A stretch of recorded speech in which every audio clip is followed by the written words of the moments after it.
नमस्कार दोस्तों। मेरा नाम है विजय कुमार। आप देख रहे हैं कॉमिक्स पिटारा चैनल को। तो चलिए दोस्तों, हम लोग कॉमिक्स पढ़ रहे थे परमाणु का बच्चा, और इसका पहला पार्ट मैंने अपने चैनल पर अपलोड कर दिया है। पहले पार्ट में मैंने इस कॉमिक्स को 20 पेज तक कवर कर लिया था। अब इस पार्ट में इसके आगे कहानी को शुरू करते हैं। मुझे ब्लैक होल ने सौर लपट लेने यहाँ भेजा है। उसके साथ तुम्हारी 1 करोड़ रुपए की डील हुई है। ओह, लेकिन शायद ब्लैक होल डील की मुख्य शर्त भूल गया है। शर्त ये थी कि सौर लपट उसे तभी मिलेगी जब सारा, शायद उसके नियत में खोट आ गया है। शायद वो मेरे 1 करोड़ डॉलर हजम करना चाहता है। ऐसा ही समझ लो। तुम्हारे पास सोचने के लिए सिर्फ 5 मिनट हैं। हमने पुलिस को ये इन्फॉर्म कर दिया है कि तुम एक आतंकवादी गिरोह के लिए काम करते हो, और इस वक्त ब्लैकआउट को झेल रही दिल्ली की इस हालत के जिम्मेदार तुम ही हो। हमने उन्हें बता दिया है कि तुम आतंकवादियों के साथ एक खतरनाक डील करने वाले हो।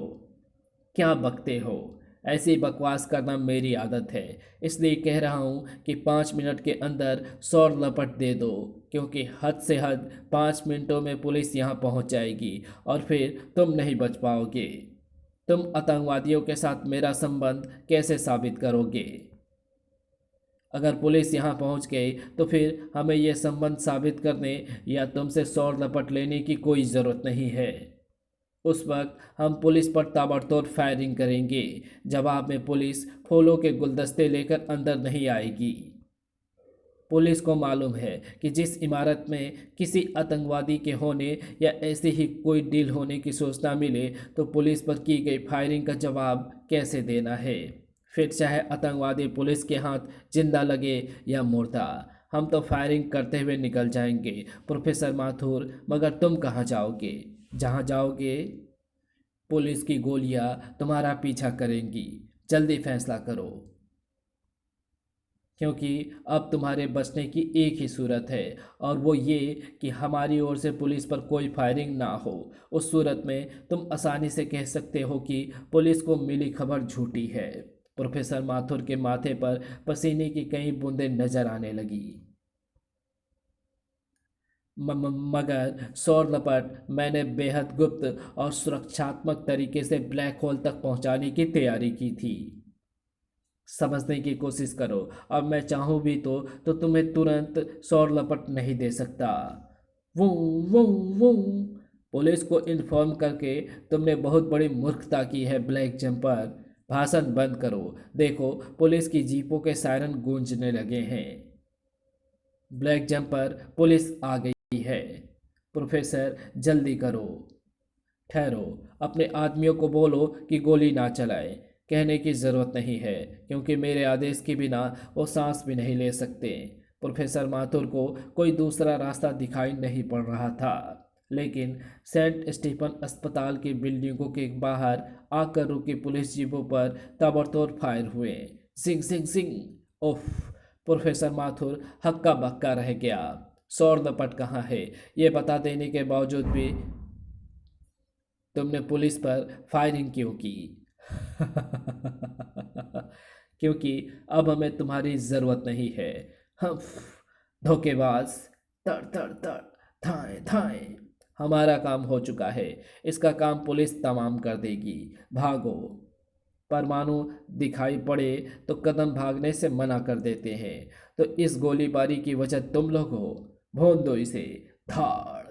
परमाणु के बच्चे, तू तो मरेगा। धाए धाए। गोलियां परमाणु पर बरसी। परमाणु गोलियां चलाने वालों पर। तुम मुझे नहीं भून पाए, मगर अब मैं तुझे ढूंढ दूंगा। ब्लैक जंपर, तेरे हाथ नहीं लगेगा परमाणु। फिर भी मैं तुझे हाथ में लेने की कोशिश नहीं छोड़ूंगा ब्लैक जंपर। परमाणु भी खिड़की से बाहर निकला। मैं यहाँ हूँ परमाणु। जब मैं वहाँ आऊँगा तो तू वहाँ नहीं रहेगा। तुझे यहाँ आने दूंगा तब ना।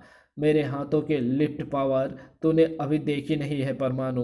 ब्लैक जंपर ने जो दीवार धकेल दी थी वो तेजी से परमाणु की तरफ गिरी थी। ताकत तो परमाणु की भी ब्लैक जंपर ने पहले कभी नहीं देखी थी। परमाणु छल्लों की ताकत के साथ ये शक्तिशाली प्रहार दीवारों को ईंटों के रूप में बदल देगा। ये प्लास्टिक की भारी भरकम टंकी आसानी से नहीं टूटेगी, तुझे तोड़कर टूटेगी। हम बचने का तो परमाणु उस विशालकाय टंकी से बच गया। ओह, मगर परमाणु जानता था कि वो भारी भरकम टंकी नीचे से गुजरने वाले वाहनों पर गिर सकती है। मुझे टंकी से बचना नहीं चाहिए था, बल्कि उसे रोकना चाहिए था। परमाणु ने नीचे जाती टंकी को परमाणु छल्लों की रस्सी बनाकर रोका। टंकी को ठिकाने लगाकर परमाणु तुरंत वापस उड़ा। ब्लैक जंपर, टंकी तो ठिकाने लग गई, अब तेरी बारी है। आ, फिर बताऊंगा कि किसकी बारी है। परमाणु आया, अपने नाना का अपने नाम को सार्थक करता ब्लैक जंपर अब गेंद की तरह उछल रहा है। थप। गेंद को पकड़ने के लिए टप्पे के बाद उसकी उछाल की दिशा पर नजर रखनी पड़ती है। टप।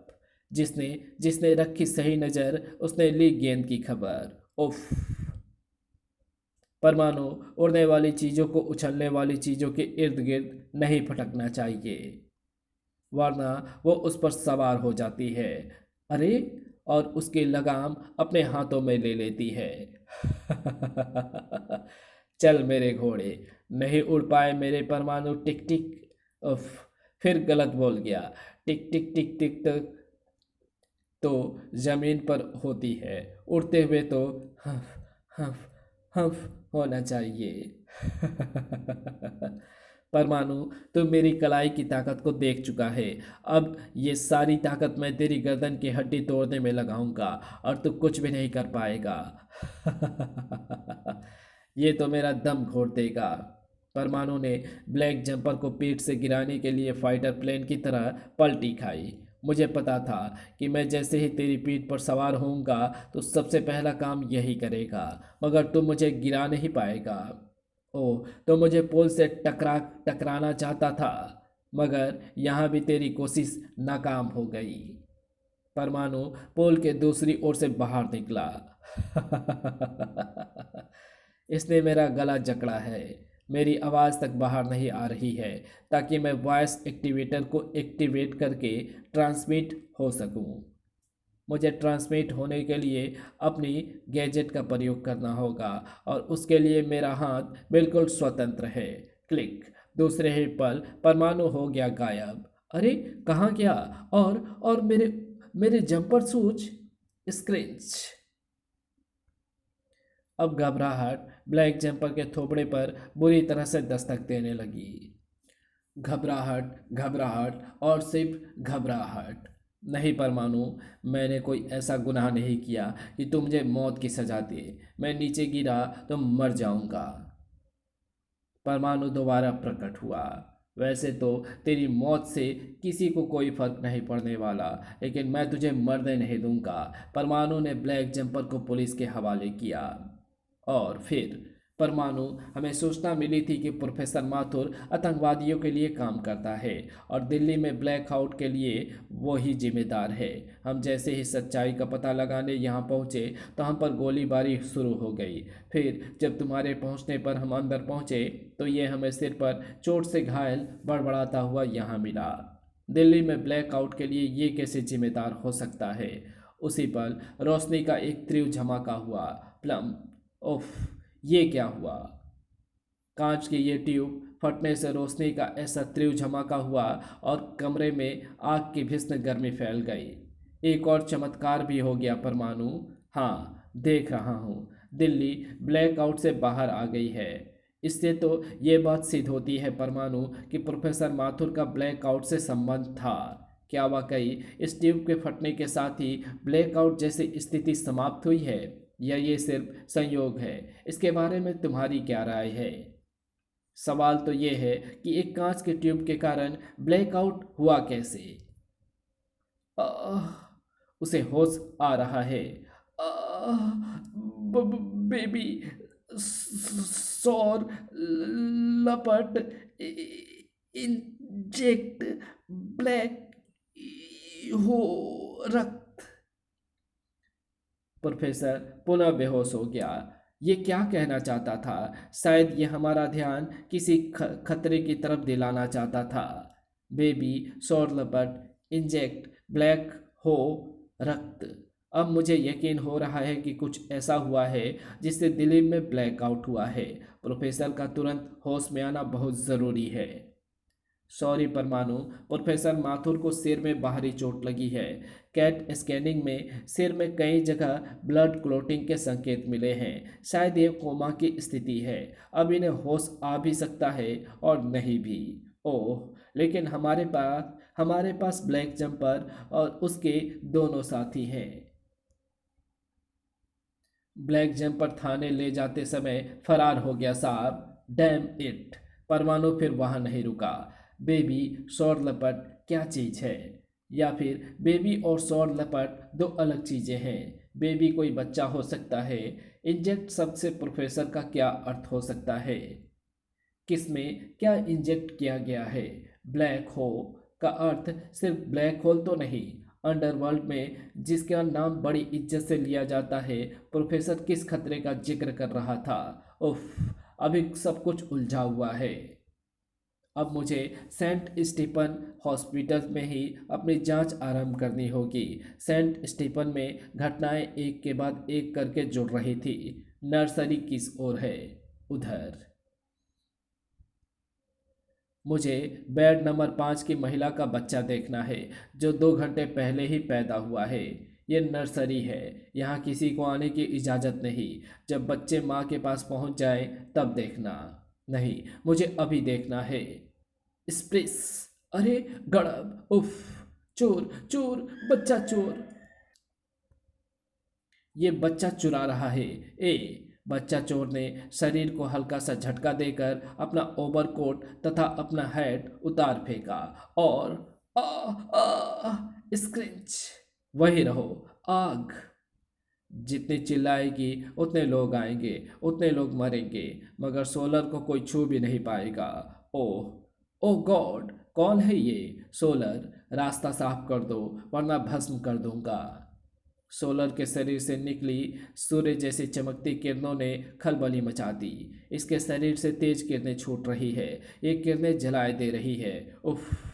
बच्चे को मैंने हीट प्रूफ किरणों में सुरक्षित कर दिया है, मगर तुम लोग नहीं बचोगे। रास्ता साफ कर दो वरना जला दूंगा। स्क्रिच। सोलर की धमकी के असर से भीड़ तो छट गई, मगर रास्ता साफ नहीं हुआ। अगर तूने मुझे ना पहचाना हो तो मैं तुझे अपना परिचय दे दूं। तू किसी परिचय का मोहताज नहीं है परमाणु, लेकिन मैं तुझे शारीरिक रूप से ज़रूर मोहताज बना दूंगा। इस कहानी को यहीं समाप्त करते हैं। इसके आगे कहानी पढ़ेंगे इसके पार्ट 3 में, तो मिलते हैं इसके तीसरे पार्ट में। तब तक के लिए बाय। अगर आपको ये वीडियो पसंद आई हो तो इस वीडियो को लाइक शेयर कमेंट ज़रूर कर देना। Thanks for watching my videos.